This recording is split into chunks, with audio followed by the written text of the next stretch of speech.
한국 가다가 잡힌 거 뭐 조사 과정에서 다른 친구가 다 이야기를 하는 바람에 원래 주는 것도 그것만 먹어서는 오래 못 사는데 더 줄이더라고요. 그러다 보니까 좀 빨리 악화가 돼서 의사가 저를 그냥 죽었다 이렇게 표현을 했었어요. 이런 애를 왜 데려왔냐, 뭐 갖다 치워라, 사망한 사람이었잖아요. 가다가 저를 트랙터에서 가마니에 싸가지고 가던 길에 길 도중에 길 옆에 있는 쓰레기 더미에다가 저를 버리고 갔어요. 네, 안녕하세요. 현재 북한의 함경도에서 태어나서 이제 대한민국에서 20년째 살고 있는 김찬이라고 합니다. 출신 성분은 사실 저희 할아버지가 예전 6.25 때 북한에서 그 동네가 이제 거의 산길이거든요. 아무래도 길을 이제 좀 헷갈리고 그러니까 할아버지한테 뭐 물어봤었는데, 그때 저희 할아버지가 길을 한국 국군한테 알려줬던 것 때문에 그게 나중에 누군가 또 고사질하고 그래가지고 저희 집안은 그래서 대대로 좀 출신 성분이 토대가 좋지 않았더라고요. 아버지는 그래서 그런지 좀 사상적으로 그렇게 북한에서 원하는 그런 사상이 뭐 이렇게 투철한 그런 쪽은 아니었던 것 같아요. 항상 체제에 대한 불만이 좀 있었고, 그리고 이제 뭐 북한에서 절대 하면 안 되는 것들을 몰래 좀 하셨어요. 이 방송 라디오가 다 그 중앙 북한에서 정해준 채널 방송만 들어야 되는데, 그거를 뒤에 라벨을 띄고 이렇게 조작을 하면은 다른 전파를 잡을 수 있거든요. 그래서 그런 전파를 잡아서 막 뭐 한국에서 오는 그런 내용들도 듣고 그렇게 하시더라고요. 그래서 그때 아버지가 어느 날 그런 이야기를 하셨어요. TV를 보는데 북한에서 남조선이 막 굉장히 막 사회적으로 문제가 있고 사회적이 혼란스럽고 이런 이야기를 북한 주민들한테 선전하기 위해서 만든 영상이었는데, 막 남한 대학생들이 막 길거리를 몰려 나와서 데모를 하고 막 그런 내용이었습니다. 근데 아버지가 그걸 보고 나서 그런 얘기를 하시더라고요. 저걸 보면 남한은 굉장히 자유가 있고 또 경제적으로도 굉장히 우리나라보다 훨씬 앞서가고 있다, 그런 얘기를 하시는 거예요. 그래서 왜 그러냐 그랬더니, 저 사람들이 저렇게 자기 생각을 저렇게 길에 나와가지고 정부를 상대로 막 저렇게 데모를 하고 막 하는 거에 대해서 우리는 상상도 할 수 없는 일이 아니냐. 그리고 저 사람들이 입고 있는 옷이나 신발을 봐라. 그때 당시에는 저희는 다 천으로 만들고 고무로 만든 운동화였는데 휴즈 그런 신발 다 신고 다니지 않냐. 엄청나게 그때 당시에는 고가에 쉽게 구할 수 없는 그런 신발들을 그냥 평범한 사람들이 다 신고 다닌다는 거예요. 그래서 저희 아버지는 좀 시각 자체가 좀 그랬던 것 같아요. 김일성이 죽었을 때 공감을 못 하셨다고? 네, 사실 뭐 주변 사람들이, 동네 사람들도 그렇고 뭐 방송에서도 그렇고 정말 국민들이 뭐 큰일 나는 것처럼, 하늘이 뭐 무너진 것처럼, 저는 솔직히 근데 그렇게 공감이 잘 안 되더라고요. 왜냐면 당장 내 부모가 옆에 있고, 그리고 우리가 먹고 사는 것에 그렇게 크게 관계가 돼 있나? 저는 솔직히 그런 생각이 드는 거예요. 왜냐면 원래도 사상이 안 좋다는 것 때문에 계속해서 핍박을 받고, 뭐 학교에서도 항상 문제야, 뭐 비판 대상, 적대시하는 그런 대상이었기 때문에 늘 그런 것에 대한 어떤 불편함이 늘 이렇게 내재가 돼 있었나 봐요. 근데 그런 상태여서 그런지 뭐 김일성이 뭐 죽었다 그래도 저는 솔직히 그래서 옆에 이제 우는 친구들 보면서 너무 이해가 안 되는 거예요. 이렇게 연기도 좀 하고 오히려 그럴 정도였고, 분위기가 막 항상 애도하는 분위기여야 되고 막 뭐 즐겁게 뭐 모여서 뭘 하면 안 되는 거예요. 그래서 우리 부모님들, 이제 우리 지인들은 몰래 모여서 이렇게 그 담요를 쳐놓고 창문을 가리고 밤에 몰래 모여서 술도 마시고 못하게 하니까 그렇게 했었어요.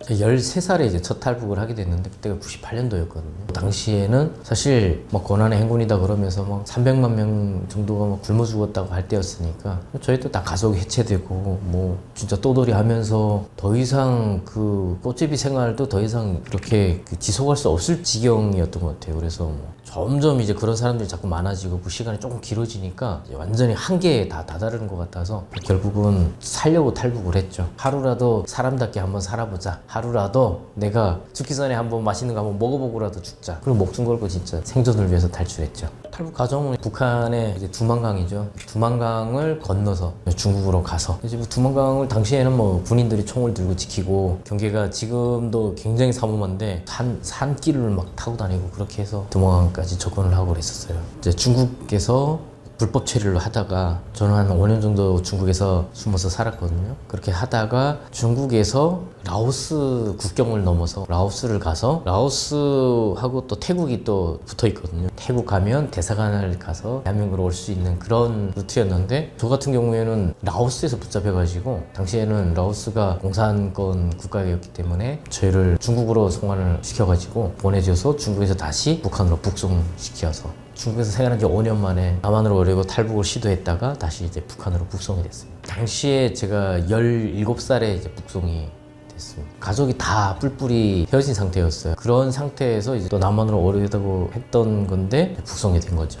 저희가 그때 같이 잡힌 친구들이 한 10명 정도 됐었어요. 왜 그러냐면 중국에서 저희 같은 이런 고아 아이들이 꽃제비라고 하는 이 아이들이 굉장히 많이 중국으로 넘어왔을 때거든요. 그래서 중국에서도 특히 이제 그 연변 조선족 자치주 이쪽 지역에서는 탈북민 이 아이들의 어떤 문제들이 좀 심각하게 이제 사회적인 문제가 될 정도였어요. 공항에서 돈을 구걸하는 부분들이 굉장히 많았고, 그러다 보니까 한국에 있는 혹은 제3국에 있는 선교사님들이 이 아이들을 어떻게 하면 좀 잘 보호할 수 있을까 해서 굉장히 많은 그런 선교적인 센터처럼 만든 곳들이 있었는데, 저도 이제 그 중에 하나였고요. 그곳에 함께 생활했던 친구들이 한 10명이 같이 다 부송을 하게 됐는데, 아무래도 북한에 가면은 이렇게 한 10명이 막 그런 기독교 교육을 받고 이런 것들이 노출이 되면은 더 많은 어려움을 당할 수 있었기 때문에 저희가 이제 다 각자 모르는 사이로 하고 그렇게 해서 했는데, 결국은 이제 조사가 굉장히 타이트하고 생각보다 굉장히 치밀하더라고요. 조금만 긴장하지 않으면 바로 치고 들어오는 대화에서도 그냥 바로 잡아내요. 친구도 아마 그러다 보니까 걸려들었던 것 같아요. 그래갖고 중국에서 한 5년 기독교 신앙 교육도 받고 훈련 받았던 것부터 남한으로 가다가 라오스 제3국에서 붙잡혀서 북송된 것까지가 이제 다 탈로가 나게 돼서, 제가 봤을 때는 고위부 그 전문 조사하는 직원들은 남한을 너무 잘 알아요. 대한민국을 너무 잘 알고 있고, 또 탈북의 과정이나 이 생태계를 너무나도 잘 파악하고 있다 보니까 남한에 대한 공부가 굉장히 많이 돼 있는 것 같더라고요. 자연스러운 질문들이에요. 그냥 몇 년도에 갔어, 그럼 중국에서 뭐 했어, 야 거기 니네끼리 거기 모여가지고 하는 애들, 거기 모르는 애들 다 없어, 거기 맨날 한국 사람들 와가지고 돈 주잖아, 이렇게 되는 거예요. 그러니까 예를 들면 서시장에서 떠돌이를 했는데요, 그렇게 얘기했어요. 너 연길에서 떠돌이 했으면 이거 모른다면 너 지금 거짓말하는 거야, 이렇게 되는 거예요. 왜냐면 연길에서 떠돌이 했던 아이들이 주로 거기서 그렇게 하는 거잖아. 그리고 거기 누구 이렇게 했던 애들도 있고, 네가 그 시기에 거기 있었으면 걔 모르면 너 거기 있었다는 거짓말이야. 너무 잘 알고 있는 거예요. 거기에서 한번 거짓말이 탄로나면 모든 이야기했던 모든 것이 원점으로 되면서 솔직하게 다시 얘기하지 않으면 또 고문이 가해지고, 이게 반복되잖아요. 예를 들면 고문도 여러 가지였어요. 저 때는 손가락 수갑을 주로 이제 많이 사용을 했었는데, 이제 수갑이 채워져 있는 상태에서 꽉 조여놓으면은 피가 안 통하기 때문에 점점 이게 손이 시커멓게 변하는 게 보여요. 계속 협박을 하는 거죠. 피가 안 통하고 시커멓게 이제 변하다가 좀 지나면 괴사한다.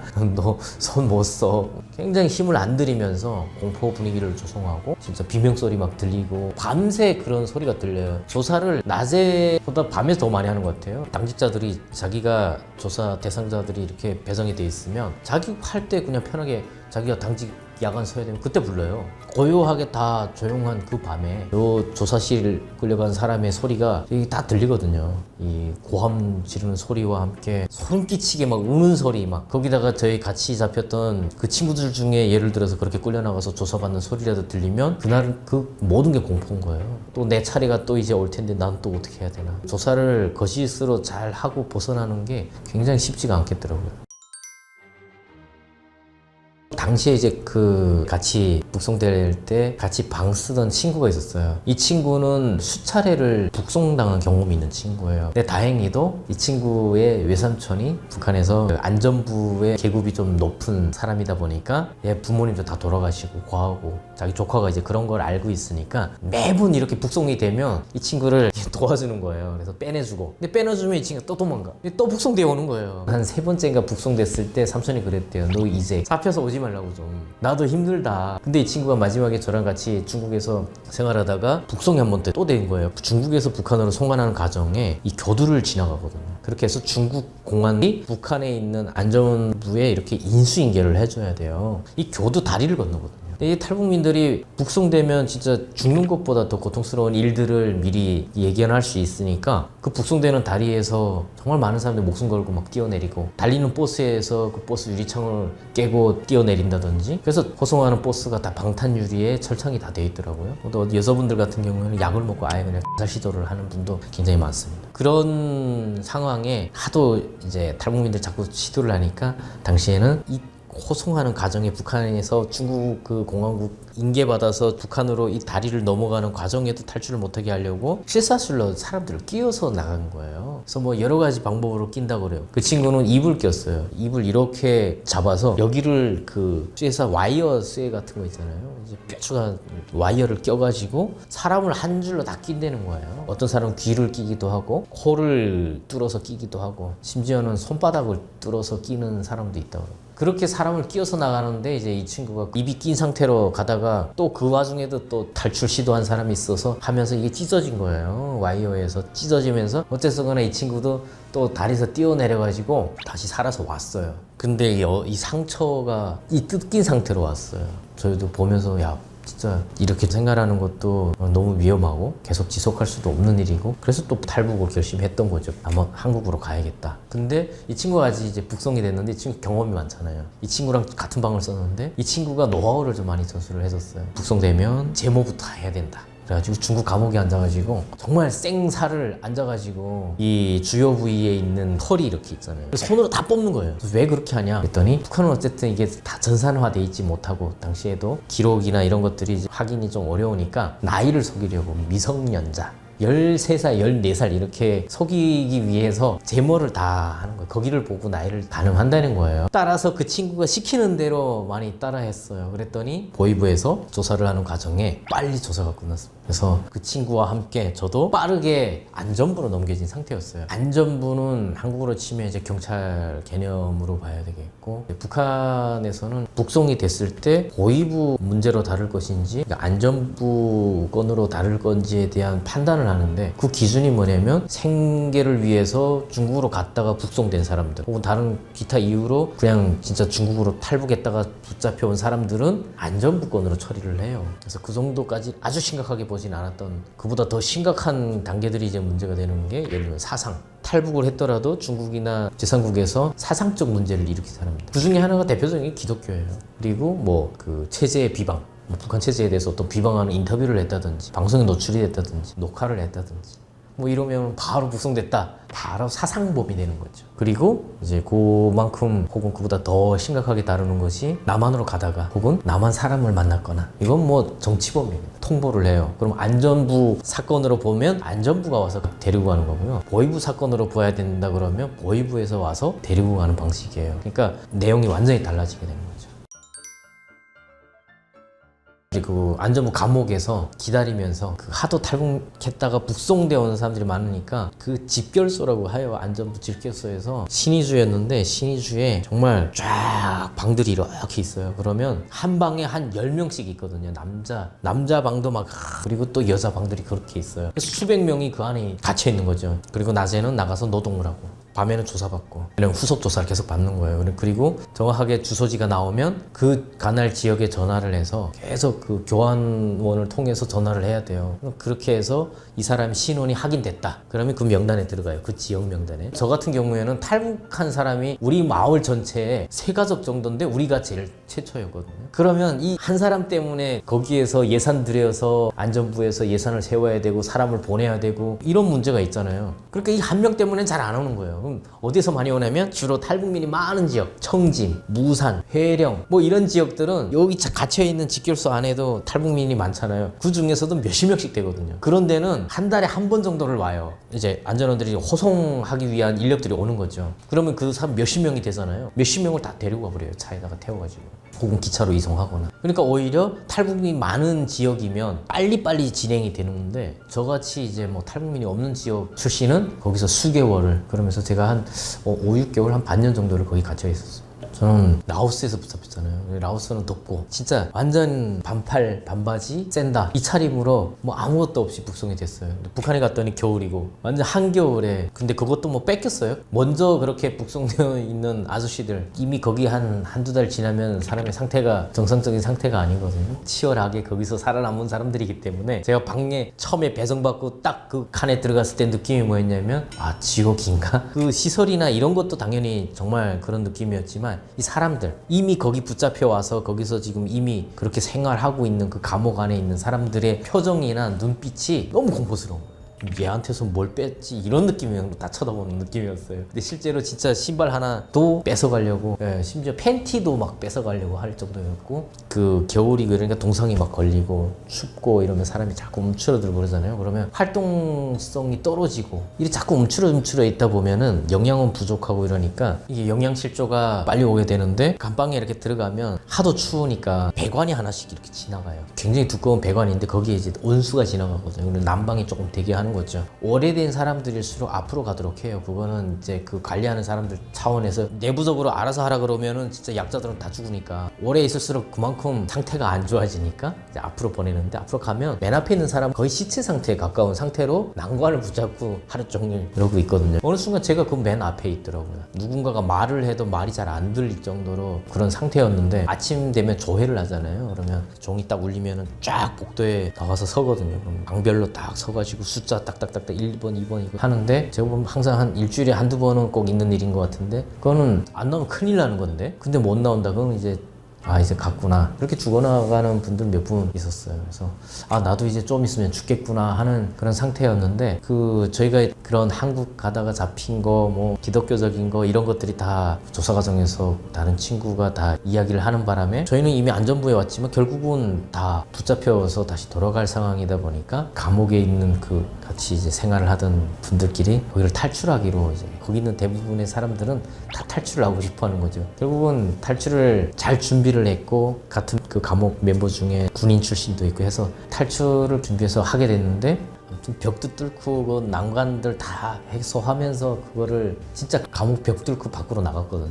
연장자 순위로 서로 싸워가지고 나갈 때쯤 되니까 서로 또 먼저 나가겠다 그래가지고 막 싸우다가 연장자 순으로 나갔는데 한 4명 나가는데 돌아 들어와요. 봤더니 이제 그 뒤로 권총을 든 안전원이 그 개구멍으로 들어오더라고요. 그때 다 잡혀가지고 그 사건이 터지면서 그 감옥에서 최초의 사건이었다고 하더라고요. 결국 그날 완전히 그냥 고립을 시켜버려서 음식도 그것만 먹어서는 오래 못 사는데 더 줄이더라고요. 그러다 보니까 좀 빨리 악화가 돼서 거의 그 시체 상태에 있는데 마침 그 제 고향에 있는 안전부에서 호송을 왔더라고요. 진짜 기적같이 호송차에 실려서 고향으로 갔는데 이미 상태가 안 좋았으니까 고향에 가서 바로 고향 감옥에 들어간 지 하룻밤 자고 그 다음날 오후쯤 돼서 결국은 이제 의식을 잃고 쓰러져서 안전원들이 저를 데리고 병원을 데려갔어요. 병원에 가는 과정에 제가 의식이 조금 돌아와가지고 내가 트랙터에 실려가는구나, 병원에 가고 있구나, 뭐 이런 것들은 알고 있었는데 이제 병원에 딱 가서 의식은 있는데 의사가 저를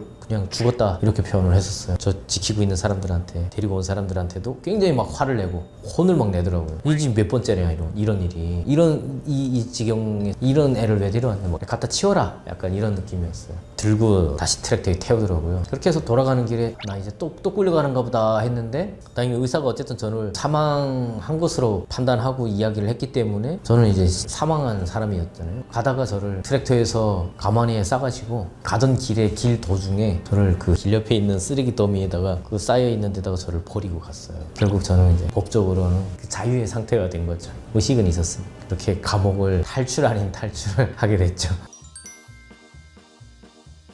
그 버려지고 나서 그 집까지가 한 1시간 거리에 걸어서 기어서 집에까지 간다고 막 한창 아등바등 했던 것 같아요. 한참 지나서 이렇게 정신을 차려보니까 제가 계속 거기 쓰레기 더미 그 근처에 있는 거예요. 결국은 가던 길에 구룻바라고 떠돌이 하거나 이런 애들이 너무 보기가 안 좋다고 이렇게 시설에 가다 놓거든요. 고아원. 그런데 붙잡혀가지고 또 시설에 끌려가서 고아원을 들어가게 됐죠. 그렇게 잡혀가지고 끌려 들어가서 거기에서 아무것도 못하고 한 일주일 그냥 가만히 누워서 거기서 주는 쌀뜨물 같은 거를 그것만 한 일주일 먹었는데 그래 또 다리에 힘이 들어더라고요. 그래서 어느 날 한 일주일은 그냥 누워서 배변을 다 하고 대소변을 누워서 했어요. 그 시설에 있는 아이들이나 그 사람들한테 굉장히 많이 막 구박받고 막 한 일주일을 그렇게 있다가 딱 일어났는데 다리에 힘이 들어와서 제 의지로 제 힘으로 화장실을 처음 일주일 만에 갔거든요. 그때 제가 일어났을 때 사람들의 반응이 지금도 제가 생생하게 기억나는 것 중에 하나 뭐냐면 딱 일어나니까 사람들이 다 그랬어요. 그때 막 머리를 못 잘라가지고 머리가 진짜 그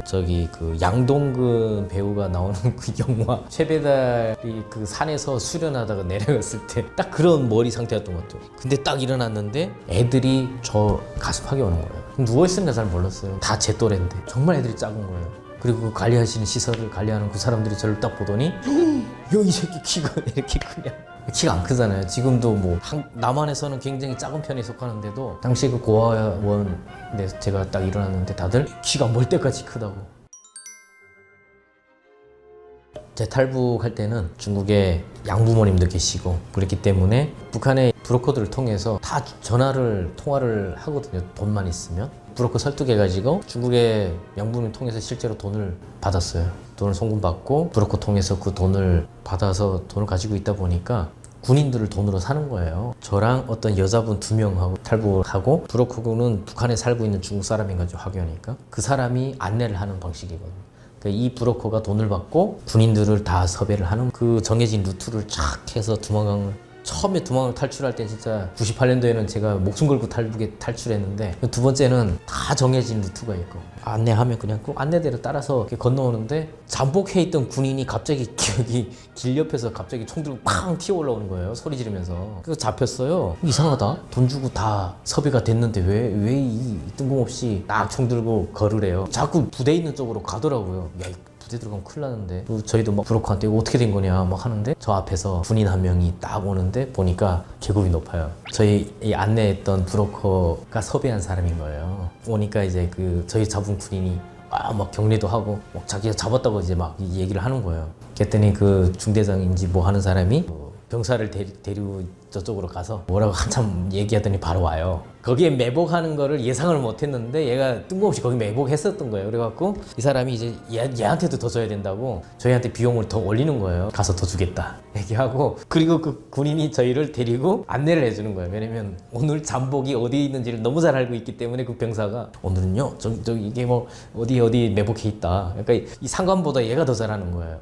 당일날 이제 자기 그 동료들이 어디에 매복해 있는지를 아니까 그걸 안내해줘가지고 네 뭐 군인들이 저희를 안내하면서 두망강을 아주 편안하게 건너왔습니다. 저는 조사를 아주 원활하게 잘 마쳤죠. 북한에서는 어떤 그런 공포 분위기와 여러 가지 그런 압박감과 막 이런 게 있었지만 뭐 남한에서는 그런 부분은 없었기 때문에 있는 그대로 이야기하고 국정원 조사하셨던 분이 다 끝나고 저한테 너 대한민국에서 성공하려면 3가지 방법이 있다. 첫 번째 방법은 우리나라는 공부를 열심히 하면 개천에서 용난다 그런다. 열심히 공부해가지고 직장도 가고 네가 원하는 꿈도 이루는 그런 삶이 한 가지가 있고 근데 너는 초등학교 학력도 인정을 못 받아서 어떻게 될지 모르겠다. 두 번째는 정말 돈 많은 부잣집 딸내미를 만나서 결혼을 해서 인생 역전하는 거고 세 번째는 네가 로또를 맞는 거다. 이렇게 얘기를 하시는 거예요. 되게 기분이 안 좋았어요. 이 사람이 나를 아주 내가 그래도 여기까지 어떻게 온 사람인데 조사 내용을 보고 지금 나를 아주 하찮게 보는구나. 그런 마음이 처음에 있었거든요. 근데 좀 지나서 알게 됐어요. 그분이 그 얘기가 틀린 게 하나도 없었고 그리고 그분의 얘기가 계속 제 머릿속에 남아있었거든요. 근데 그게 나중에는 이분이 그래서 얘기했구나. 정말 맞구나. 그래서 제가 딱 성인 나이에 남한에 정착을 시작했는데 초등학교 학력 인정도 안 해주더라고요. 그래서 다시 공부를 시작해서 초중고를 검정고시 하고 지금은 박사과정까지 다 마치고 현장에서 열심히 일을 하고 있습니다. 가족들은 북송된 과정에서 오히려 다시 찾게 됐고요. 한국에 와서는 제가 그 부모님들을 어머님을 모시고 왔어요. 떨어져 산지 굉장히 오래된 시간이 공백이 있다 보니까 처음에 굉장히 어색하고 지금은 조금 각자 다 지역이 조금 떨어져 살고 있는데 그래도 여전히 서로 잘 챙기고 그렇게 살고 있습니다.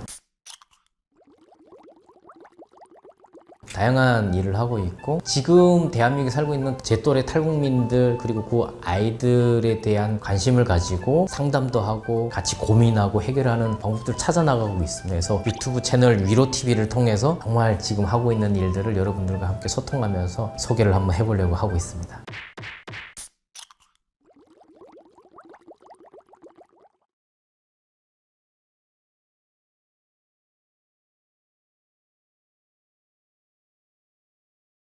(6.25) 때 할아버지가 길을 이 한국 국군이 물어보는데 그렇게 답을 했다는 것 때문에 대대로 이제 낙인이 찍혀가지고 그래서 아마 김일성이 죽었는데도 눈물이 나는 게 아니라 오히려 다 집에서 막 다 가려놓고 집에서 사람들 불러가지고 술 먹고 막 카드 놀이하고. 네, 안녕하세요. 항병도에서 태어나서 현재 대한민국에서 20년째 살고 있는 유튜브 채널 위로TV를 운영하고 있는 김주찬입니다. 반갑습니다. 가장 두려운 거는 본인이 계속 하는 말일 거라고 생각을 하는 게 김정은이 청년 중시 이거를 되게 강요를 하더라고요. 청년 중시 사상, 청년 중시 뭔가를 자꾸 청년들을 중시한다라고 하는 거를 계속 강조를 하더라고요. 우리나라로 치면 MZ에 대한 관심이 자기가 높다라고 하는 거 그걸 계속 이야기하는 거고 근데 사상적인 부분에 집착을 하는 것 같아요. 청년들의 사상 그러면서 전부 다 남한 문화 관련된 것도 이런 배격하는 법원들이 막 만들어지고 개명을 시키도록 하고 개명도 막 혁명적 이름으로 다 개명시키고 그러잖아요. 그런 이 하나하나를 보면서 아 김정은이 가장 두려워하는 것은 청년 이 MZ세대의 사상적 교화가 안 되는 부분 가장 큰 걸림돌이 되는 부분이 남한 문화의 유입이라고 인식을 하고 있는 것 같아요. 그걸 그렇게 두려워하는 게 아닐까. 결국 그 세대가 김정은이 계속해서 정권을 유지해 나가는데 가장 큰 주요 세력이잖아요. 이 사람들이 그 우호적일수록 자기 정권은 더 안정화가 될 거고 견고해질 텐데 반대로 이 세대가 자기 성향적으로도 그렇고 자본주의 어떤 사상 체계 같은 것들이 지금 조금 변질이 돼 가고 있는데 이 사람들이 북한 사회의 주류가 되고 정권을 키가 되는 그런 시대가 되면 북한은 지금하고 완전히 달라질 거기 때문에 가장 두려워하는 것이 아닐까 그렇게 생각합니다. 드라마를 봐서 총살을 한다라는 거는 어떻게 보면은 김정은 입장에서는 전 국민을 대상으로 자기가 가장 취약한 부분을 공개적으로 드러내는 것밖에 안 된다고 저는 생각을 해요. 아니 드라마 봤는데 당당하면 사람이 그렇잖아요. 그거 보던가 말던가 우리 사회 체계가 아니 조선민주주의 공화국이 최고야 이런 자부심이 있다면 나만 뭐 썩어 빠진 뭐 자본주의 사회 그거 뭐 얼마든지 보라 그러지 뭐. 근데 그게 안 되는 거잖아요. 그거 보면 안 돼 막 큰일 나 막 이런 거잖아요. 왜? 진실을 마주한다는 거잖아요. 그럼 북한 주민들도 바보가 아니거든요. 아니 나만 드라마를 봤는데 막 공개 처형까지 한다? 아니 봤는데 막 사상이 막 변질이 된대요. 그러니까 사상이 왜 변질되냐고. 진짜 북한 체제가 진짜 그들이 이야기하는 것처럼 전 세계가 부러워할 만큼 혹은 본인들이 그렇게 당당하게 떳떳하게 이야기하는 것만큼 의미 있는 정권이라면 그럴 이유가 전혀 없어야 되는 거죠. 근데 그거를 본인들이 이미 공개 처형을 하고 뭐 유통하다가 잡히면은 뭐 처형하고 법안까지 만들어 가지고 뭘 못하게 하고 이건 결국은 북한 주민들이 열망만 키우는 거죠. 억누르면 억누를수록 풍선 효과가 생기잖아요. 누르면 누를수록 밑에서 더 확산이 될 수밖에 없어요. 그러다 보면은 어느 순간 폭발을 하겠죠. 근데 그게 폭발하는 시점이 저는 굉장히 위기라고 저는 생각을 해요. 그게 폭발을 하면 북한 지금 체제가 뭐 안정화돼 있는 것도 아닌 불안정한 상태에서 젊은 세대를 중심으로 폭발을 하게 되면 특히 지금은 예전하고 다르거든요. 자기 생각과 사고방식이나 이런 것들을 충분히 다른 지역에 있는 사람들과 공유할 수 있는 북한의 사회에 지금 변화가 있잖아요. 이미 휴대폰을 사용자가 50만이 넘은 지 한참 됐는데 근데 대부분 젊은 세대를 중심으로 확산이 되거든요. 그러면은 내 생각을 예전 같으면 내가 환경도에서 저기 평안도에 있는 사람하고 얘기하려면 거의 불가능에 가깝잖아요. 뭐 전보를 치고 편지를 쓰고 그거 얼마나 오래 걸리나. 그것도 다 감시가 되고 지금은 아무리 감시한다고 그러지만 북한 내부적으로 서로가 소통할 수 있는 길이 아주 좋은 채널들이 열린 거죠. 이미 북한이. 그러면 지금 북한은 그런 측면에서 보면 여러 가지를 공유할 수 있는 사회가 됐기 때문에 북한의 김정은은 그거에 대한 그 불안과 두려움이 극도로 지금 커지고 있는 게 아닐까 생각합니다. 아마 탈북민들 사이에서는 그게 왜 그럴 거예요. 아마 뭐 절대적인 권력자잖아요. 그리고 그 사회 문화 정서가 너무 당연하게 받아들여져 있는 것 같아요. 그러니까 김씨 일가 그리고 그런 중앙당에 내가 그 고생하고 항상 나라의 운영을 위해서 그렇게 노고가 심한데 그들을 위해서 내가 기쁨조가 된다라고 하는 것은 이거는 집안의 영광이고 내 일생일대 최고의 명예란 말이죠. 그런 사회인 거잖아요. 그게 너무 당연한 사회인데 아니 그럼 김정은이 외도를 한다? 그 외도가 아닌 거죠. 그 정도는 오히려 하셔야 되는데 이게 이제 그런 사회 문화인데 그게 막 아니 김정은이 외도를 한다고? 뭐 그렇게 우아할 정도가 오히려 아니지 않을까. 이거는 아마 세대별로 좀 다를 수 있는데요. 저희 때는 주로 상과 들, 자연으로 많이 나갔다. 그래서 저희 마을에도 이게 뒤에 가면은 갱도들이 많았어요. 이 갱도가 뭐냐면 다 옛날에 그 전쟁 때문에 만들어 놓은 그 군사시설 혹은 그런 그 뭐 군사 이런 무기들이 뭐 탱크나 막 이런 것들이 막 이렇게 들어가서 숨겨져 있던 그런 갱도들 혹은 방공호, 전쟁 나면 숨어야 하는 대피소 이런 것들이 많아요. 그런 데가 거의 뭐 그런 최적의 장소였습니다. 그래서 어릴 때는 그런 데를 가면 젊은 남녀들 애들이 있는 걸 알아가지고 어릴 때 이제 친구들이랑 맨날 돌멩이 들고 어두운데 분명히 있거든요. 그러면 이제 돌멩이를 던져봐요. 소리가 나는지 안 나는지. 그러면 안에서 돌멩이를 던지면 안에서 소리가 빵 나거든요. 그게 재밌다 그러고 그 정도로 거의 있거든요.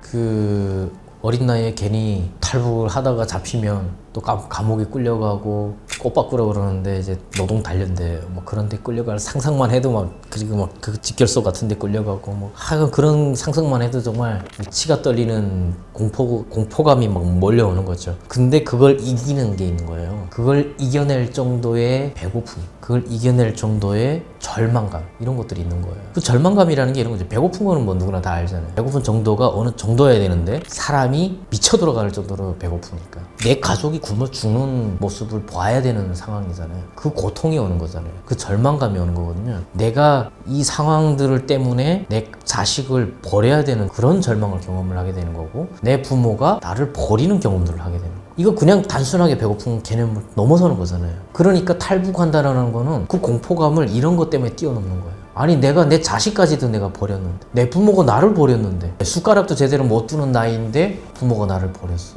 이 배고픈 것 때문에. 근데 내가 뭐 총이 두렵겠어요. 군인이 와서 나를 잡아서 뭐 폭행하는 게 두렵겠어요.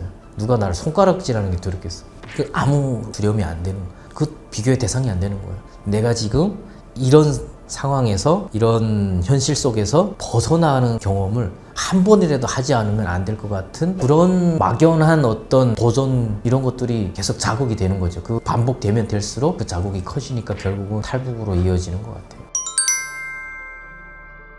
이쪽이요 어떻게 가야 돼요? 이렇게 가면 됩니다. 그러니까 결국은 할아버지가 길 하나 알려줬다는 것 때문에 대대로 이제 낙인이 찍혀가지고 반역자 집안처럼 되어서 평생을 그냥 아주 적대 계층이 돼버린 거죠. 북한에서는 정말 서민 중에 서민. 우리는 그 아버지가 배를 타는 사람이었기 때문에 저도 뭐 그냥 거의 바닷가에서 사는 맨날 학교 끝나면 바닷가에 살다시피 그렇게 살았어요.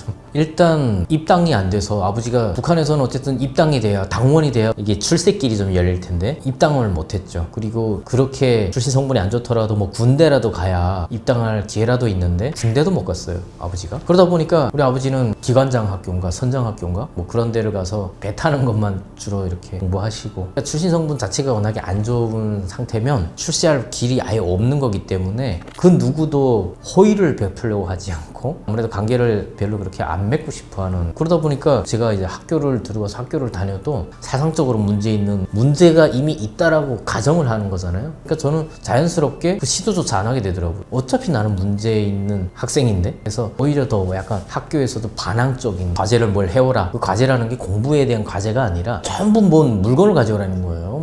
방학만 되면 토끼 가죽을 해오라고 그러고 뭐 구리를 가져와라고 그래요. 철. 이 동구리를 주우러 다녀야 돼요. 저는 그 기차 레일에 고정하는 대못 있잖아요. 뭐 그걸 막 뺏어갔었어요. 약간 그 정도로 약간 반항기가 있어가지고 이미 나는 뭐 어차피 뭐 안 될 텐데 약간 그런 게 있었어요. 안전원이 와가지고 아버지를 제가 어린 나이인데 우리 아버지를 제 보는 앞에서 막 폭행을 하는 거예요. 그래서 그 이유를 왜 그러냐고 진짜 막 울면서 막 덤벼들고 막 그랬는데 우리 아버지가 무직이라는 거예요. 북한은 무직이 있을 수 없다는 거예요. 출세도 안 되고 해봐야 인정도 못 받으니까. 그러니까 아버지가 아예 일을 때려쳐버리고 그냥 아예 뭐 다른 동네 다른 지역으로 막 가가지고 돈벌이 하고 막 그랬었어요. 그러다가 안전원한테 한번 붙잡히면은 보이지도원이라 그러는데 보이지도원한테 붙잡혀가지고 이렇게 막 폭행을 당하는 거예요. 말을 안 듣는다고. 제가 그때 그걸 보고 정말 많이 충격을 받았거든요. 어린 나이에 아버지가 제 앞에서 그 무섭고 엄하고 강한 아버지가 그 사람한테 그렇게 가족들 다 있는 앞에서 막 폭행을 당하는 모습을 보고 나니까 그 분노감 같은 것들이 더 컸던 것 같아요. 그래서 아마 김일성이 죽었는데도 눈물이 나는 게 아니라 오히려 다 집에서 막 다 가려놓고 집에서 사람들 불러가지고 술 먹고 막 카드 놀이하고 그래서 아마 그런 게 아닐까 그런 생각도 드네요 지금.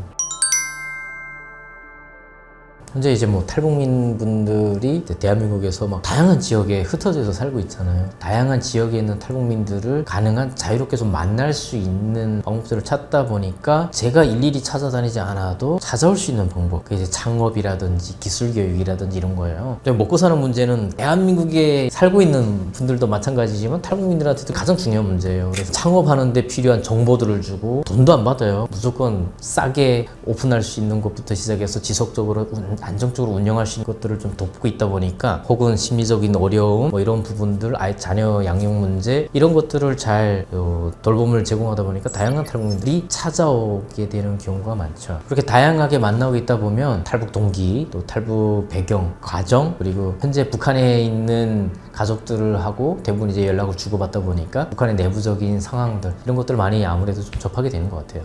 사람이 그러잖아요. 내가 먹고 사는 것들이 해결되고 나면 더욱 큰 문제가 오거든요. 탈북민들이 그래서 그렇게 목숨 걸고 왔는데 여기 왔더니 를 하는 거예요. 라는 숫자가 계속 늘어났던 거예요. 지금도 를 많이 하거든요. 일반 국민보다 더 높아요. 숫자가. 근데 그 이유가 뭘까? 아니 배고파서 왔는데 그때보다 여기는 훨씬 좋잖아요. 근데 왜 를 하지?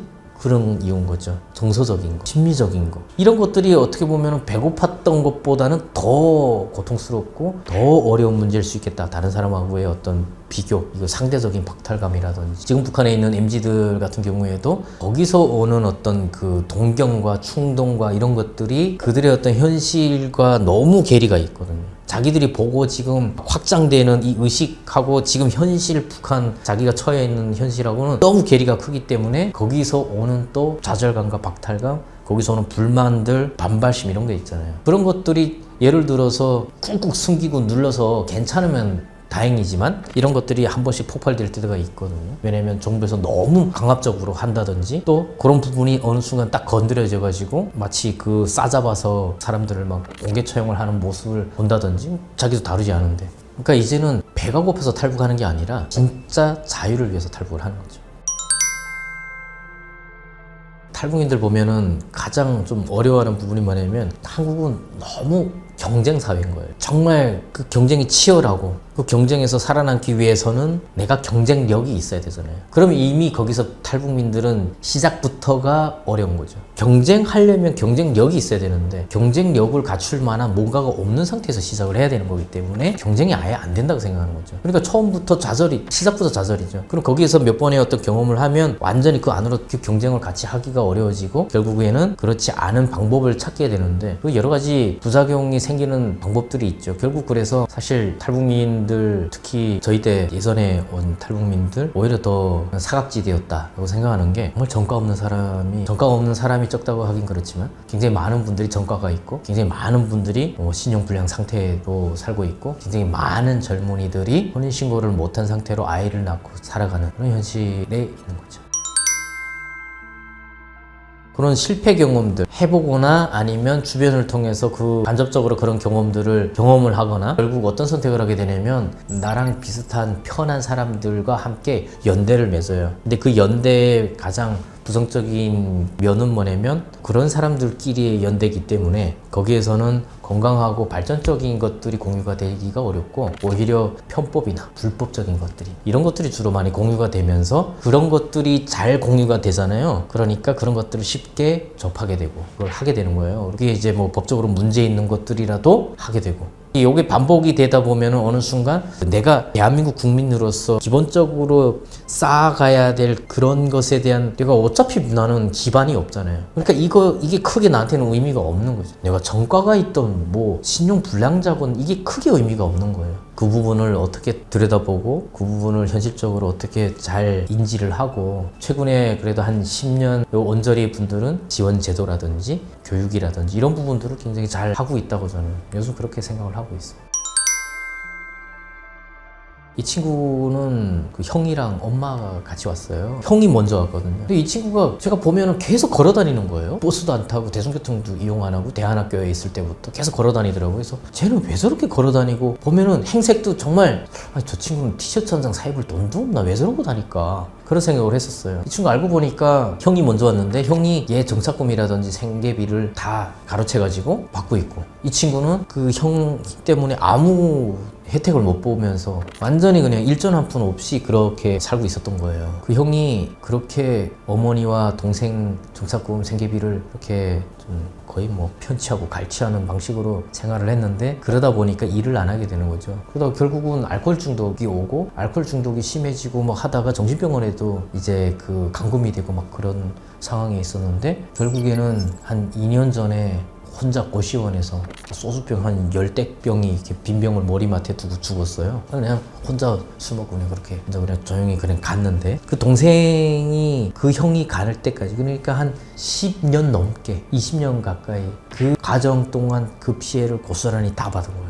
부모님도 그렇고 그 동생도 그렇고 사실 최근에 극단적인 선택을 시도를 몇 번 할 정도의 어려운 얘가 지금 괜찮을까 전화를 했는데 나 진짜 죽으려고 했는데 전화했다. 진짜 나는 이제 못 살겠다.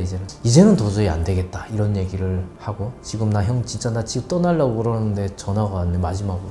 그래서 제가 그렇게 한 2번을 만나서 밥 먹으면서 버텨보자 이러면서 얘기를 했는데 이런 문제들이 참 탈북민이 현실적으로 들어가면 그런 사각지대에 있었던 탈북민들 그런 사례가 좀 많아요. 우리가 좀 더 깊이 들어가 보면 통일부 장관이 바뀔 때마다 간담회를 한다고 그러고 정책 제안을 하라고 그래서 가면 몇 명 불러놓고 탈북민들의 소리를 좀 반영하기를 바래서 그런 얘기를 한 번 한 적이 있어요. 제가 탈북민들의 지금 젊은 세대 특히 한 60%가 되는 이 20대에서 40대들이 겪는 이런 현실적인 문제 이런 문제들은 지금 사각지대이기 때문에 발생을 하는데 이 사각지대를 없애기 위해서 해야 되는 정책들이 필요하다 이런 현실을 얘기하거든요. 왜 혼인신고를 못하는지 아니 혼인신고를 안 해야 미혼모로 돈을 하나라도 정부에서 더 받기 때문이다. 그 정도로 경제적으로 안정이 안 되는 거다. 경제적으로 안정되려면 이분들이 그걸 끊어낼 수 있는 장치가 대안이 있어야지 그걸 끊어내지. 무턱대고는 잘라내고 도전해라. 이건 말이 안 된다. 벼랑 끝에 발로 팍 차버리는 거게 더 되냐. 최소한 이분들이 뛰어내리게 만들려면 그 끊어내는 건 이분들한테는 진짜 벼랑에서 내가 몸을 던지는 것과 같은 느낌인데 그러려면 최소한 나한테 뭔가 안전장치 하나는 붙어 있어야 되지 않겠냐. 그 정부에서 못하겠으면 통일부에서 이런 정책으로 그걸 하기가 어려우면 진짜 현장에서 가장 밑바닥에서 이분들을 함께 보고 돌보고 그 안에서 발생하는 문제들을 해결할 수 있는 함께 그런 좀 솔루션을 찾아 나갈 수 있는 그런 데라도 좀 지지를 해주라 이런 얘기를 하는데 안 보고 싶은 부분이기도 한 거죠. 사실 좋은 데이터를 계속해서 만들어내야 되기 때문에 그래서 현실적으로 이 문제를 같이 고민하는 부분은 앞으로도 계속 과제로 남아있고 그런 사례들을 저는 계속해서 저는 이제 이런 사례들을 계속해서 좀 데이터화하고 계속해서 이런 이야기들을 해야 변화가 생길 거라고 좀 생각을 계속 하고 있습니다. 제가 2006년도에 딱 동남아를 갔어요. 제가 필리핀을 갔는데 어학연수를 갔거든요. 원어민들하고 계속해서 원활하게 하는 훈련을 받기 위해서 대학교 앞에 가가지고 대학생들 나오면 간호대학이었어요. 이 여성분들이 많았거든요. 계속 대학교 앞에 그 학교 시간쯤 되면 그 앞에 가서 하라고. 근데 가면 한국 사람이라 그러면 굉장히 호의적이었던 거예요. 와서 내가 이 한국인인 게 이게 해외에 나와가지고 굉장히 막 그 프라이드가 느껴지고 굉장히 한국 사람을 좋아하더라고요. 그래서 보통 그렇게 다가가면 거의 사기꾼 아닌가 해가지고 되게 이게 경계를 하는데 한국 사람 그러면 되게 호의적으로 수용하고 마음을 탁 열어주더라고요. 그래서 야 진짜 한국 사람인 게 참 이럴 때 자랑스럽고 좋다. 유럽에 갔을 때 2007년도에 영국을 갔는데 박지성 선수, 설기현 선수 그때 막 거기 뛸 때였어요. 막 기성팍 얘기하고 뭐 하는데 뭐 다 알고 그러니까 어떻게 영국이 축구의 종주국이고 뭐 축구로는 정말 탑 클래스인데 거기에서 한국인 선수를 이야기할 수 있다라는 게 그때 막 자부심이 엄청 올라가더라고요. 안에 있으면 당연히 한국 좋지 그냥 그 정도였는데 밖으로 나갔을 때 오히려 더 그런 걸 느끼는 거예요. 반대로 북한 그러면 다들 경직되고 북한 얘기하면은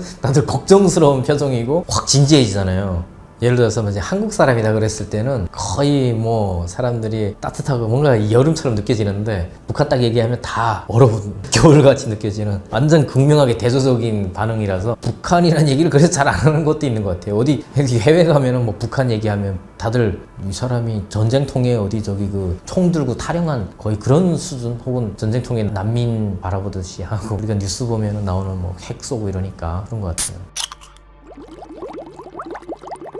오랜만에 이렇게 좀 깊이 얘기한 것 같아요. 깊게 막 생각을 안 하고 살거든요. 왜? 현실에 이 해결하면서 살아가야 될 문제가 더 급급하기 때문에 그렇게 많이 생각하고 살지는 않는 것 같은데 좀 더 오늘 이 촬영을 하면서 저도 제가 이 일을 왜 이렇게 하고 있는지 하는 생각을 좀 다시 더 하게 되는 것 같아요. 앞으로 또 해나가야 될 이유에 대해서 또 더 분명하게 또 좀 생각할 수 있는 시간들이 좀 됐던 것 같아요. 감사합니다.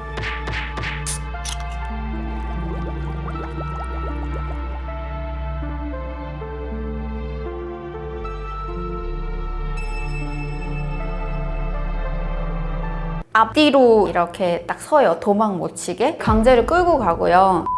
올라가서 가위에 바지가 다 찢기고 착착착 찢어서 이렇게 몇백 명 이렇게 모여 앉아 있거든요. 그러면 거기에서 네, 안녕하세요. 저는 한국 생활 11년 차 된 윤미소라고 합니다. 북한에서는 고등학교 졸업하고 대학교를 가고 싶었는데 이제 조금 경제적인 사정으로 인해서 1학년 정도 다니다가 그 학교에 김정수 대학교 연구실 관리원으로 일했습니다. 그 연구실에서 진행되는 수업이 있어요. 혁명 역사라는 과목이 있는데 북한의 3대 장군의 혁명 활동을 가르치는 거거든요. 거기에서 이제 학생들이 들어오면은 신발 벗어라, 낙서하면 안 된다, 조용히 해라, 좀 그런 것들을 통제하는 일을 했어요. 일단은 졸리면 안 돼요. 네, 그러면 그 교수님들 앞에서 막 가르치다가 졸리면 끌고 나가요. 많이 북한도 변해가지고 재미없는 수업이다, 뻔한 것들을 많이 가르치다 보니까 그런 것들이 너무 재미없으면 애들이 자요. 그러면 뒤에 가서 졸면 안 돼요 했는데 어떤 학생이 이제 낙서를 막 한 거예요. 그래서 낙서를 했는데 뭐 졸리다 이제 마음에 그 얘기를 한 거죠. 그래서 그 친구는 사실 그러면 안 되는데 바로 이제 교수님한테 그 꼰지른다고 해야 되나요? 찔러가지고 바로 끌려나가서 그런 적도 있습니다. 지금 생각해보면 그 친구한테 너무 미안한 것 같아요.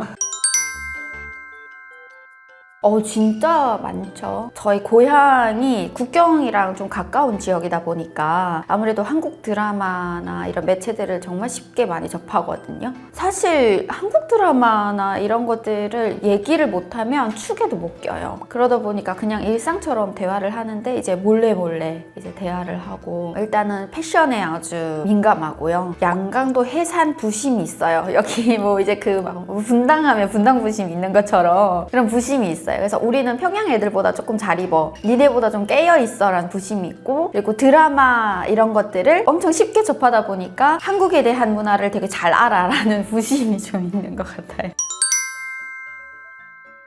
USB, 뭐 MP3 이런 것들이 막 들어오기 시작할 때 제가 한국으로 왔거든요. 처음에는 이게 사실인가? 좀 이렇게 보다가 나중에는 계속해서 좀 보다 보니까 저게 진짜 사실인 것 같다. 좀 가서 살고 싶다. 내가 하고 싶은 거 하고 싶다. 라면서 거의 좀 그 중국을 통해서 밀수를 통해서 많이 좀 보는 것 같아요. 지금은 이제 작은 USB로 보다 보니까 좀 더 쉽겠죠. 저희는 잡힐 그런 이제 요소들이 굉장히 많았거든요. 뭐 좀 크고 CD를 넣을 수 있는 녹화기가 있어야 되다 보니까. 그리고 그 이후에는 조금 돈 있는 친구들은 그 중국에서 나오는 작은 CD 그 기기가 있어요. 요만한 진짜 손바닥만한 CD 하나만 딱 넣을 수 있는, 이렇게 접으면 딱 들고 다니고. 그래서 돈이 있는 친구들끼리 모여서 한국 드라마 보기 위해서 중국에서 구매를 해다가 이제 그렇게 봤거든요. 그래서 집 문 다 잠그고 안에서 담요 뒤집어 쓰고 친구들끼리 모여가지고 봤는데, 지금은 USB로 엄청 보더라고요. 그랬으면 좀 더 많이 받지 않았을까 싶어요. 무서워가지고는 못 봤거든요. 네.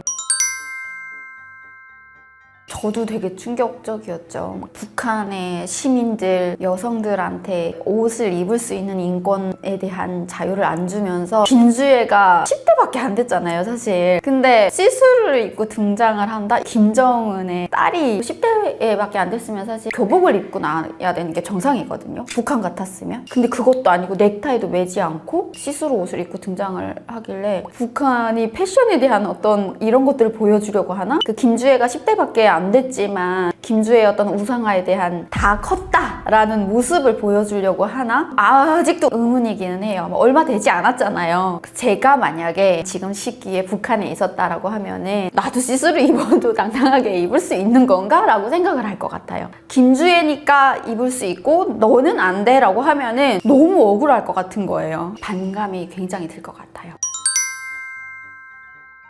예전에는 통제를 하면 됐지만 지금은 MZ세대들도 많이 등장하고 북한 사이에서 해주는 게 없잖아요. 그러다 보니까 사람들의 민심이 점차적으로 나라가 우리한테 해주는 게 뭐가 있냐라고 하면서 어떤 그 장마당이라는 게 굉장히 형성이 되고, 그 안에서도 한국의 드라마들, 해외의 어떤 다양한 매체들이 이렇게 많이 거래가 되다 보니까 아무래도 그거에 대한 두려움이지 않을까 싶어요. 저는 당연히 그 한국의 드라마 그리고 패션, 메이크업, 꾸미는 거에 대한 관심사가 되게 높았고 그게 한국 드라마를 보면서 점점 더 커졌던 것 같아요. 별명이 골목대장이었어요. 네.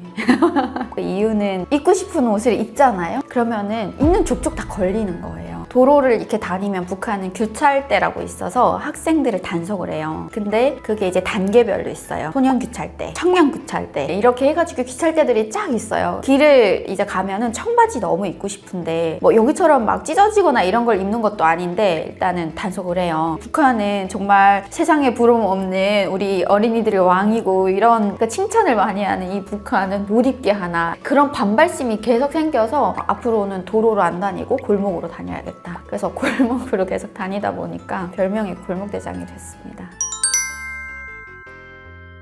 교복 입고 이렇게 뭐 초상화 배지도 무조건 해야 되고 넥타이도 무조건 하잖아요. 오후 시간에는 무조건 일하러 나가요. 뭐 잔디를 뜯는다거나 아니면 농장 가서 농작물 이제 거둔다거나 이건 무조건 필수거든요. 그러면은 그때 입는 게 내가 입고 싶은 옷. 왜냐면 작업복으로는 누가 이제 말리는 사람은 없어요. 대신에 질타는 받아요. 쟤는 자본주의 날라리 막 그러던가 말던가. 근데 그 주변의 친구들도 이제 딱 그 여기 한국에 있는 것처럼 북한에도 그 날라리들이 이제 모이는 그룹이 있거든요. 그룹들끼리 네 청바지는 자수가 이게 있고 내 청바지는 찡이 박혀 있고 막 이렇게 얘기를 하면서 모여가지고 밭을 갈고 김 메거나 아마 풀 뜯으러 가는데 이제 그런 옷을 입고서 이렇게 다녀요. 그러다가 시범기에 딱 걸리잖아요. 그러면은 강제로 끌고 가고요. 앞뒤로 딱 서요. 도망 못 치게. 그리고 저희는 일단 죄인이잖아요. 그러면 고개 푹 숙이고 머리도 못 들고 그냥 가는 거예요. 끌고 가는데 북한은 차가 없잖아요. 도로를 이렇게 행진해서 가야 되는데 행진해서 가는 그 자체가 그냥 죄인들인 거예요. 그 해산시의 청년동맹까지 끌려가려면은 1시간 한 10분 정도 걸어가야 되거든요. 1시간 10분을 걸어가는 거예요. 이제 그 비판무대에 올라가서 가위를 가지고 가위에 바지가 다 찢기고 착착착 찢어서 이렇게 하면서 거의 이제 찢어버리고 다시는 못 입게 그냥 아래를 그 싹둑싹둑 다 잘라버려요. 정말 어렵게 공수해온 바지인데 그러면은 저는 그 찢기면서 죄송합니다 잘못했습니다의 어떤 그런 마음보다는 진짜 비싸게 어렵게 주고 산 바지인데 이 바지 어떻게 또 구매를 하지? 라는 생각을 하면서 눈물 뚝뚝 떨구면서 그리고 제일 제가 옷을 입고 제일 힘들었던 그 상황이 있었는데 그때는 학교에서 청년 동맹에서 끝이 나는 게 아니라 비사회주의 문화를 더럽혔다는 모임이 있어요. 그런데 가면은 학생들이 진짜 한 몇백 명 이렇게 모여 앉아 있거든요. 그러면 거기에서 이제 간부들이 앞에 쫙 앉고 잘못한 친구들이 쫙 앞에 서가지고 비판을 받는데 하루 종일 비판을 받거든요. 그럼 저희는 고개 숙이고 진짜 허리 아프고 목이 아프고 앞에서 정해져 있어요. 누구는 이걸 비판하고 누구는 이걸 비판해라. 그러면 거의 뭐 오늘은 30명이 얘네를 비판해야 돼. 그럼 그 30명의 비판을 다 들어야 되는 거예요. 그 듣고 나면은 진짜 눈물, 콧물 다 짜내고 목이 다 아프고 진짜 서서 다리가 아프고 하루 종일 그렇게 비판을 받은 적이 있어요. 네, 입고 싶은 옷을 입었다는 죄가 큽니다. 일단은 먼저 비판을 해요. 안녕하십니까. 저는 어느 고등학교의 누구누구입니다. 그리고 말씀을 인용을 해야 돼요. 위대한 영도자 김정일 원수님께서는 다음과 같이 교시하셨습니다. 지금도 너무 생각나요. 학생의 기본 의무는 이제 학습이며 저는 이런 학습을 잘하는 학생이 아니라 오히려 하지 말라는 자본주의에 대한 이런 불건전한 사상을 받고 이제 사회주의 도덕에 어긋나는 그렇게 물을 흐렸다. 내가 아무리 다니면 무슨 물을 흐리긴 얼마나 흐렸겠어요. 그러면서 이제 그 물 흐린 거에 대한 비판을 쫙 써내려가요. 그리고 마지막에 말씀으로 끝나요. 말씀은 토 하나라도 틀리면 안 돼요. 그래서 다음과 같은 내용으로 말씀하셨습니다 하면은 토가 살짝 틀려도 괜찮아요. 근데 다음과 같이 말씀하셨습니다 하면은 똑같이 얘기를 해야 되는 거예요. 그게 토 틀리면은 똥무는 어떻게 우리 장군님의 말씀을 그렇게 틀리면서 불건전한 사상을 가지고 있다도 이렇게 비판을 받는 거예요. 죄송합니다. 다시는 안 그러겠습니다. 그때 제가 15살이었어요. 네, 소년단련대 돈이 좀 있으면 그 학생들을 이렇게 인솔하는 제일 높은 사람이거든요. 그 청년동맹 지도원이랑 좀 친했어요. 뭐 담배 한 보루 거기에다가 밀수로 들어오는 중국술 한 병 막 이렇게 주면은 풀려 나올 수 있어요. 그러면은 소년단련대까지는 안 가도 돼요. 근데 이제 조금 경하잖아요. 그러면은 한 30일 소년단련대 가가지고 계속 노동을 하는 거예요. 근데 대신에 거기 가서 먹고 자고 하는 게 아니라 그냥 출퇴근처럼 아파트를 짓잖아요. 그러면 거기 가서 벽돌 나르고 시멘트 계속 나르고 뭐 하는 거예요. 그래서 30일. 그리고 조금 더 심하다 하면은 3개월짜리 소년단련대가 있어요. 제 친구는 이제 3개월을 갔다 온 친구가 있어요. 가가지고 애들이 막 너무 비실비실 못 먹고 막 힘들어가지고 이렇게 다니는데 정말 돈이 있는 집인데 어쩔 수 없이 걸렸잖아요. 그럼 걔네는 그냥 가서 먹고 놀고 그냥 거기에서 일수만 채우고 오는 거예요. 근데 그게 아니다 싶으면은 일을 계속 애들이 한 14살, 15살, 16살밖에 안 된 애들을 그렇게 노동 현장에 이렇게 막 부리는 거예요. 앞뒤로 또 감시하는 지도원들이 서가지고 야 머리 박아! 막 똑바로 못 걸어! 막 이러면서 다니거든요. 그때는 그냥 저희가 봤을 때 걔네가 불쌍하다보다는 아이고 자본주의물에 또 젖어가지고 쟤네가 저렇게 또 죄를 짓고 다니네. 그냥 이 정도? 근데 지금은 오히려 그런 행위를 하거나 한국 드라마를 봤다거나 이러면은 아예 그냥 이제 사형까지 해버리잖아요. 근데 예전에는 그런 법이 없었는데 지금은 아예 김정은이 들어서면서 그런 법을 만들어 버렸더라고요. 그래서 그 시대에 거기에서 나올 수 있었다는 게 참 나는 감사한 일이구나라고 생각을 하고 있는 것 같아요. 친구들끼리 이제 모이면은 너 어제 천국의 계단 봤어? 막 몇 타 봤어? 막 이렇게 얘기하고 근데 대신에 이런 얘기를 하는 친구들이 정말 목숨까지 바칠 만큼의 친해야 되거든요. 아니면은 누군가가 나 쟤 너무 싫어 라고 해가지고 꼰지르면은 그때는 바로 또 이제 단련대를 가야 되잖아요. 너, 나, 그리고 우리 잡히면은 서로 이렇게 얘기하자 라고 이제 약속을 공유한 친구들끼리만 얘기하는 거예요. 다른 친구들은 축에 못 끼게 해요. 우리가 한국 드라마를 본 거를 그거를 모르는 애들이 진짜 선생님이랑 친하고 이런 애들이 있는 데서 얘기를 하면은 바로 잡혀가야 되잖아요. 에이, 우리 저쪽으로 가자 해가지고 몰래 조용한 잔디밭에 가가지고 너 어제 뭐 봤어? 누군가가 망을 봐요. 보면서 온다 하면은 다른 막 장군님 얘기 막 하고 막 이러고 있다가 또 다시 없어지면은 또 이렇게 얘기를 하고 그리고 뭐를 보다가 들켰을 때 한 명은 CD 바로 이렇게 부셔가지고 이제 아궁이에다 집어넣어요. 북한은 이제 아궁이가 있으니까 아궁이다 집어넣어서 빨리 불살라 버려야 되고 이제 이런 착착착 죽이 맞는 친구들이 꼭 그렇게 서로 얘기를 할 수 있지 아무한테나 이렇게 말을 못합니다. 이건 뭐 딱 답이 나오지 않아요. 이제 한국의 어떤 체제에 대한 CD라던가 칩 제가 곰곰이 생각해봤는데 북한에서 넘어온 탈북민들의 생생한 이런 생활들? 이런 것들은 옛날에는 긴가민가 이게 정말 사실일까요? 근데 지금은 그냥 다 믿잖아요. 한국에 온 사람들이 너무 많다 보니까 가족들도 어떻게 한국에서 사는지 다 아니까 그러니까 저처럼 나 북한에 있을 때 나는 패션과 뷰티나 이런 것들을 너무 좋아했는데 그거를 지금 직업으로 한국에서 일을 하고 있잖아요. 제 친구들이 봤다라고 했을 때 미소가 한국 가서 진짜 이런 직업을 하고 있고 한국은 하고 싶으면 하는 나라구나 자유로운 생활들이 보여지는 게 더 두렵지 않을까요? 정말 오물풍성 북한스러운 것 같아요. 그거 보고 계속 오는 거예요. 자꾸 띵띵 이러면서 오잖아요. 근데 북한이 오물풍선을 자꾸 보냈대요. 뉴스를 봤는데 이상한 막 쓰레기 같은 것들이 막 오는데 도대체 얘네는 이거를 왜 보냈을까? 그래 북한 같았으면 참 보냈을 수도 있는 북한스러운 일이다. 보낼 게 그렇게 없어가지고 오물풍선을 보내나?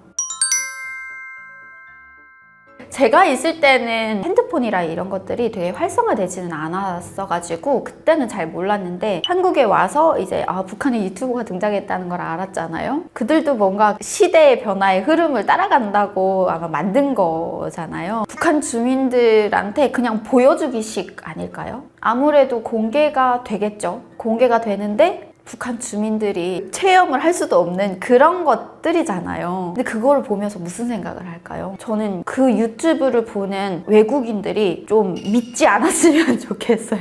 그런 유튜브, 북한의 그런 현실을.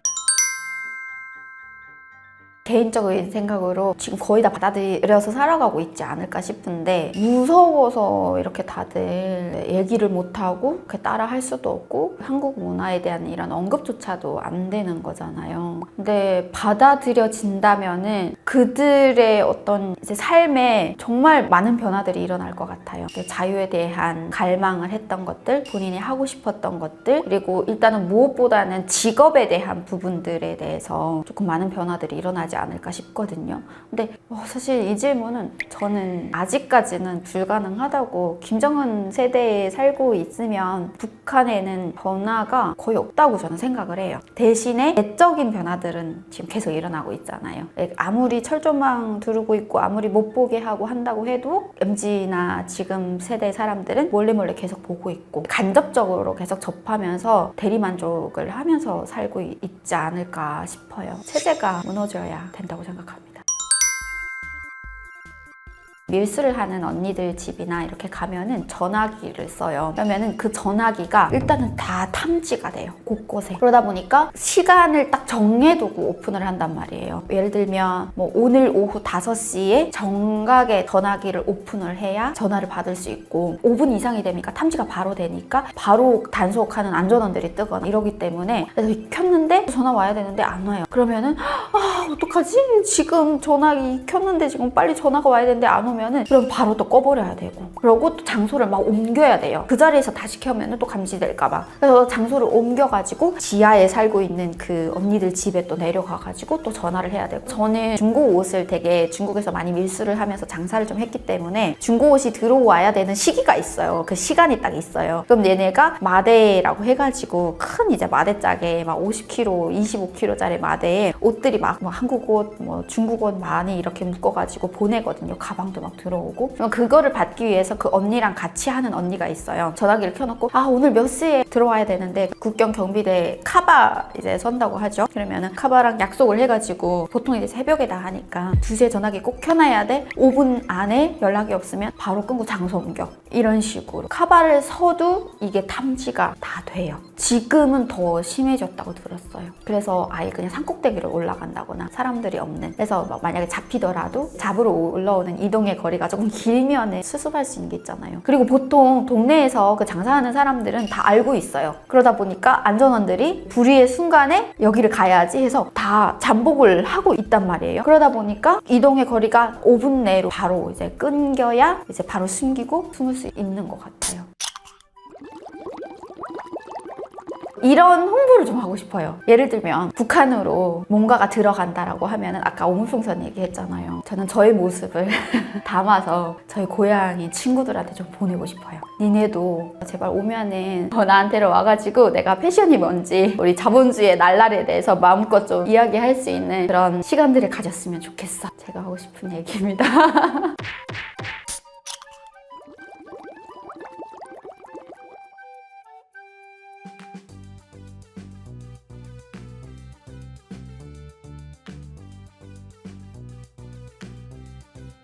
북한이 너무 이제 살기 힘들어지고 힘들다 보니까 계속 아마 연락을 하는 것 같아요. 거의 전화가 수시로 오더라고요.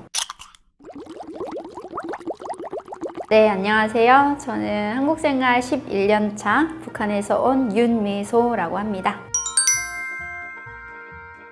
제가 살 때도 많이 착각을 하고 살았던 것 같아요. 또 이제 한국에 와서 직접적으로 경험을 해보니까 정말 많은 것들이 착각이었다라고 좀 생각을 하고 있고요. 치안이라던가 이런 부분에 대해서도 북한에서는 한국은 자본주의 나라이기 때문에 되게 무섭다. 네, 그리고 길거리 다녀도 쉽게 잡히고 뭔가를 잘못해도 막 끌려다닌다. 돈이 없으면 못 사는 나라다. 그리고 돈을 벌기 위해서 본인의 어떤 그런 신체의 이런 부분도 포기하고 살아야 된다. 그러니까 그런 것들을 조금 많이 착각을 하고 사는 것 같아요. 근데 한국에 와서 보니까 북한만큼이 아니더라도 북한의 10분의 1만 노력해도 정말 잘 살 수 있는 나라이고 북한에서는 일을 한 만큼의 대가가 없어요. 그러다 보니까 사람들이 거의 한국으로 치면 사실 불법도 아니에요. 근데 북한에서는 불법이라고 얘기를 하는 거죠. 그래서 밤잠도 안 자고 밀수를 하러 다닌다거나 아니면은 장마당에 나가서 뭐를 팔려고 이제 판매를 한다거나 그러다가 안전원들이나 이제 규찰대가 다니면서 호루라기 부르면서 다니면은 막 또 뛰어다니고 피해 다녀야 된다거나. 근데 한국은 그런 노력 같은 거 안 해도 되잖아요. 솔직히 그냥 제 시간에 나가서 내가 일을 하면 되고 시간 되면 밥 먹고 또 퇴근하면 되고 그런 것들이 사실 노력을 안 해도 충분히 살 수 있는 나라이기 때문에 전화기가 다 있잖아요. 이거 전화 하나 한 통화로도 충분히 다 해결될 수 있는 나라고, 그리고 또 북한은 은행 같은 게 없어요. 나라에서 다 관리를 하기 때문에 돈이 은행에 들어간다는 것 자체가 정말 있을 수 없는 일이고, 근데 한국은 그런 게 아니잖아요. 한국은 은행 가가지고 그냥 카드 하나 있으면은 어디 전 세계 어디 가도 다 되는 나라인데, 북한은 그런 것조차도 되게, 한국은 이제 돈이 지배하는 나라이기 때문에 돈을 벌 수도 없고 그런 돈을 가지고 다닐 수도 있는 그런 체계도 없다. 그래서 살 수가 없는 나라다. 좀 이런 것들이 좀 많은 것 같아요. 북한에 살 때 실제로 그렇게 생각을 했었고요. 오기 전까지도 사실 그런 것들이 조금 어느 정도는 있었어요. 진짜 한국 가면은 내가 돈을 벌면은 이 돈을 다 뺏어가면 어쩌지? 좀 이런 생각도 좀 많이 하고 살았던 것 같아요. 일단은 손에서 핸드폰을 안 놔요. 북한에서 제가 살 때는 핸드폰이란 거는 뭐 꿈도 못 꿔. 그냥 뭐 열심히 길을 보고 다니고 아니면 친구랑 얘기를 하고 다니거나 이러는데, 한국 같은 경우에는 사실 그런 것들도 없고, 그리고 길거리가 정말 그 다른 건 뭐냐면, 한국은 어딜 가면은 그 공원들이 있거나 아니면 홍대에 가면은 홍대 길거리들이 있거나 이제 다양한 그 길거리들 가면은 그 지역의 특성에 맞는 그런 문화가 있잖아요. 그런 것들이 너무 다른 것 같아요. 자유롭게 노래 밴드들도 자유롭게 있고, 모여서 뭔가 유튜브 촬영을 한다거나 이런 것들이 좀 자유롭게 다 이제 형성이 되어 있잖아요. 그런 것들이 너무 다르고, 북한 같은 경우에는 상상도 할 수 없는 거죠. 어딜 가서 길거리에서 막 이러고 놀고 있고 막 이러면은 와가지고 왜 뭐 하나 단속하고 막 다니고 있고, 이제 그런 것들도 너무 다른 것 같아요. 조금 피해 다녔어요. 제가 일단은 영어를 못하고, 그리고 아직 한국 사회에도 많이 서툰데 적응하기 어려운데, 외국인의 시선을 받으면 내가 북한에서 왔다고 이 외국인들이 북한 사람인 거를 딱 보고 그 시선이 이상하게 보여질까봐 조금 피해 다녔던 것 같아요. 그래서 외국인? 그러면은 조금 슬슬슬슬 피해서 돌아다니고, 북한에서는 외국인 하면은 되게 코 크고 머리 샛노래야 되고 막 눈동자 막 파랗고 이거 옷도 되게 이상하게 막 입고 다녀야 되고 이러잖아요. 근데 한국에 와서는 그런 외국인들은 그렇게 많이 본 것 같지는 않고, 근데 대신에 이제 체형이나 뭐 영어를 쓰는 이런 말투나 이런 것들이 다르니까 나는 건드리지 않았으면 좋겠다. 한국에서 본 외국인들 같은 경우에는 그냥 다니면은 머리가 노랗고 조금 피부가 하얗고 키 크고 몸 좋고 이러잖아요. 그러면 저는 그때는 전 세계에 어떤 나라가 있는지도 자세히 모르는 상태였어가지고 그냥 다 미국 사람들인 줄 알았어요. 그냥 미국 사람. 제가 알고 있었던 외국인은 미국 사람이었기 때문에 미국 사람 혹은 러시아 사람. 근데 러시아는 조금 북한의 이미지가 좋잖아요. 근데 미국은 되게 안 좋잖아요. 그러니까 이게 왜 그런지 모르겠어요. 미국 사람의 이미지가 더 먼저 떠올랐던 것 같아요. 그래서 오히려 더 슬금슬금 피해 다니지 않았을까 싶어요. 진짜 많습니다. 길거리에만 다니는 게 아니라 집에 사람이 있어도 도둑들이 다녀요. 저희 삼촌네 집이, 삼촌이랑 이렇게 장사를 이제 많이 하시기 때문에 집이 비울 때가 많아요. 그러면 지켜야 돼요, 집을. 여기는 집이 비면은 그냥 빈 거잖아요. 없잖아요. 근데 북한은 집이 비면은 그 집을 지켜야 돼요. 뭐 북한에서 잘 살지 않아도 훔쳐갈 건 다 있어요. 모든 것들 뭐 가구를 들어가도 되고, 가마를 뽑아간다거나 밥솥을 뽑아간다거나 옷가지를 훔쳐간다거나 그냥 다 가져가요. 그러다 보니까 집을 지켜야 돼요. 그래서 마음대로 어디 나가지도 못하는 거예요. 그러면은 그 지키러 이제 제가 가거든요. 근데 제가 혼자 자는 게 무서워요. 그러다 보니까 친구들 몇 명 이렇게 데려다가 이제 자고 있는데 밖에서 문소리가 삐그덕삐그덕 나요. 그러면은 도둑이 온 거예요. 그리고 너무 당연하게 온 거니까 일단은 쫓아보내는 게 먼저거든요. 집에서 사람이 있다는 거를 얘기를 해야 되고, 누구세요?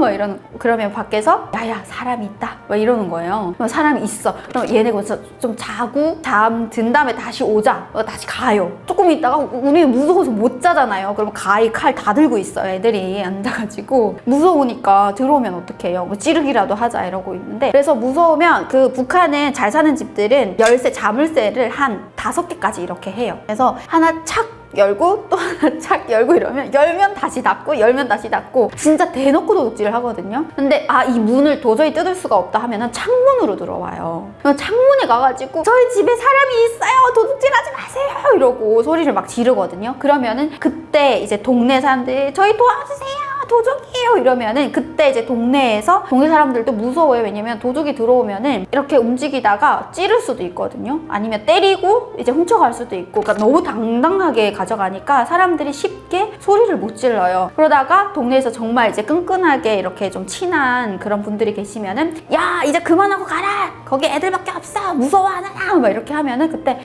가자, 다음에 또 오자 이러고 가요. 그게 그냥 비일비재 일상이에요. 그러고 길거리 막 가다가 슥슥슥슥 이렇게 다니는 사람들 보면은 그냥 벌써 어느 집에 들어가가지고 뭘 훔쳐가지고 이렇게 들고 다니는 사람들, 경찰이 지켜줘야 되는데 지키는 경찰들도 무서워서 뭐 다니지를 않으니까. 네, 일단은 여성으로서의 가질 수 있는 가장 기본적인 자유가 없고요. 여자들은 사실 꾸미고 다녀야 되잖아요. 뭐 이거는 저 혼자만의 어떤 생각일 수도 있지만 저는 그렇게 생각하거든요. 일단은 내가 하고 싶은 것, 이런 것들은 여성으로서 본능으로 가지고 태어난 거기 때문에 그거는 누가 제재를 이제 하면은 안 된다고 생각을 해요. 그리고 머리 기르고 싶으면 길어야 되고, 근데 이런 인권조차도 없고요. 그리고 군대 무조건 가야 돼요. 지금은 의무가 제가 있을 때는 의무가 8년이었는데 지금 그래도 2년 줄었나 봐요. 6년 정도 된다고 알고 있는데, 그러면은 군대에 가서 여자들이 정말 할 수 있는 그 여성으로서의 어떤 그 20대 시절을 다 보내는 거잖아요. 그럼 이것 또한 여성의 어떤 그 인권 침해라고 저는 생각을 하거든요. 그리고 군대 가면은 연애도 못해요. 연애해도 안 돼요. 금지해요. 연애 금지예요. 이것도 근데 몰래 하겠죠. 근데 하다가 또 걸리면은 또 반동 아니면은 뭐 해서는 안 되는 거를 한 거에 대해서 또 비판을 받아야 되고, 그런 기본적인 인권조차도 없으니까 더 이상한 것은 얘기할 필요도 없을 것 같아요.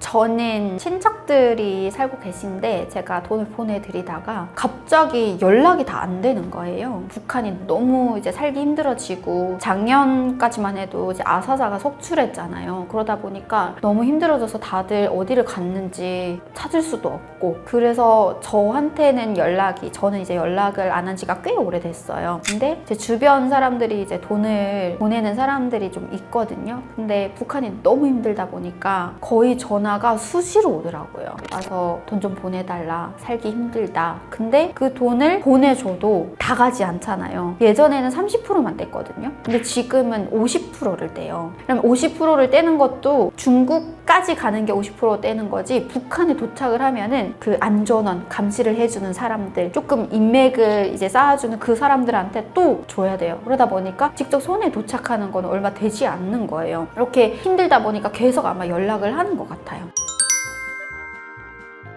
지금은 엄청 부러워하죠. 돈을 보내주니까. 근데 옛날에는 얘기를 하면 아무래도 그 집은 그 탈북자 집안, 죄인들의 집안이기 때문에 엄청 그 손가락질도 많이 받고 질타도 많이 받았어요. 근데 지금은 오히려 중국에 친척이 있거나 아니면은 한국으로 가족이 있거나 하면은 부러워해요.